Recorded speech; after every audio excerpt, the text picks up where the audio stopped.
Have you ever taken a bite of your lasagna and thought, this beef tastes a little too athletic?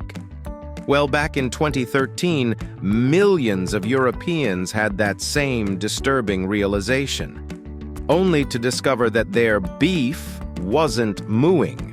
It was neighing.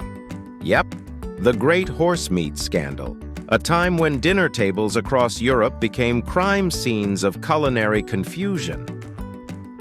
So, what really happened in the Great Horse Meat Scandal? Let's find out right here on History of Food.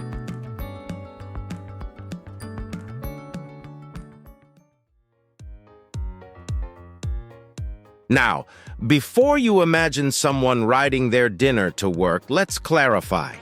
People weren't eating horses on purpose. This wasn't about some fancy restaurant serving Seabiscuit steak.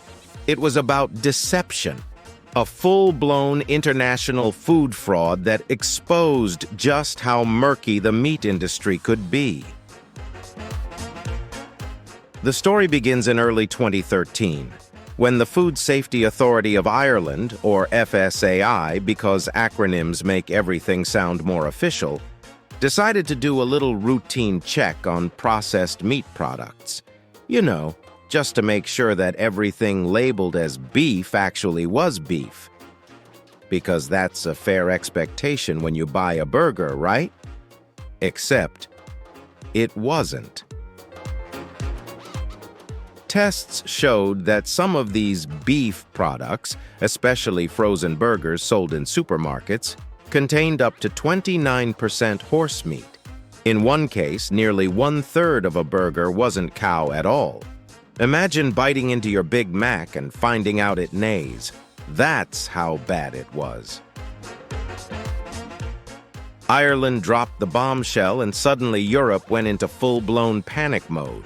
France, the UK, Sweden, and several other countries soon discovered their beef lasagnas and meatballs were galloping in the wrong direction.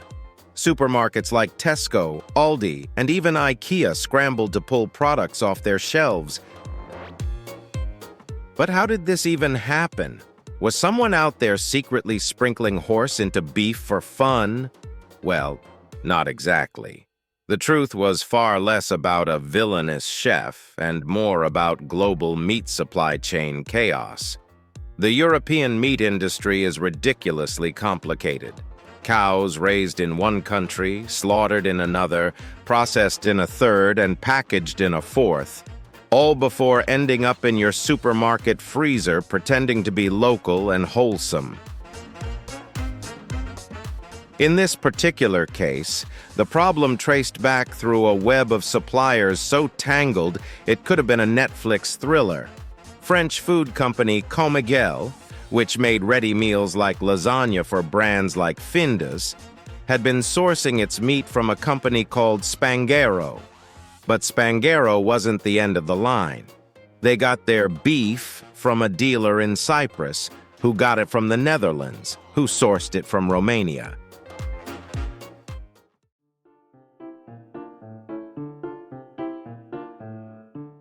It was like a global game of where's the cow, only to find out there was never a cow to begin with. By the time investigators untangled the spaghetti of supply chains, they realized that somewhere along the way, someone swapped out cheap horse meat and sold it as expensive beef. Because, well, horse is way cheaper. And here's the thing. Horse meat isn't dangerous to eat. In some countries, it's completely normal. France, Italy, Kazakhstan, even parts of Japan, they've been eating horse for ages. But the outrage in this case wasn't about the meat itself, it was about being lied to. Nobody likes feeling tricked, especially when it involves dinner. People weren't thinking, oh no, I ate horse. They were thinking, wait, what else are they lying about? The scandal showed just how wild food economics could get. A lot of these meat processors were under pressure to deliver products cheaply. When supermarkets demand low prices but consumers still want quality, someone, somewhere, decides to cut corners. And in this case, the corners were hooves. It's simple greed. Horse meat costs much less than beef, and if you grind it up, no one can really tell the difference. Soon, DNA testing labs across Europe were working overtime. Governments ordered mass testing of all beef products. The results were jaw-dropping. Horse DNA showed up in millions of ready meals. The UK's Food Standards Agency tested over 4,000 products and found more than 30 contained horse meat. One lasagna brand was nearly 100% horse. At that point, you might as well just rebrand it as Lasagna de Pegasus. And here's the funny part. While much of Europe was horrified by the idea of eating horse, in other parts of the world, it's actually considered a delicacy. In countries like France, Italy, Belgium, and Japan, horse meat isn't taboo. It's dinner. They serve it raw as sashimi, grilled like steak or cured into sausages. The French even have steak de cheval, which they proudly say is leaner, sweeter, and higher in iron than beef. Meanwhile, in Italy, horse meat finds its way into rich ragus and spicy salamis. The Japanese serve it as basashi, thin, ruby-red slices of raw horse dipped in soy sauce and ginger. Even Kazakhstan and parts of Mongolia treat horse meat as a festive food, often reserved for special occasions. So while some Europeans were busy gagging over mislabeled lasagna, others were probably thinking, "What's the big deal? You're just late to the party." In a weird way, this scandal made people think about what's actually in their food. It sparked conversations about transparency, corporate ethics, and the absurd complexity of modern food production. And it made traceability a new buzzword, meaning we should be able to trace where our food comes from farm to fork. So what did we learn from the great horse meat scandal? That the world of frozen lasagna is more dramatic than a soap opera.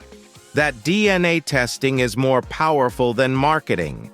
And that if something tastes too good to be true for the price, maybe ask a few questions before you dig in. If you enjoyed this video, please check out our other bingeable channels. Thank you for watching. If you have suggestions for our next video, feel free to share them in the comments below. We'll be sure to give you an acknowledgement for your contribution.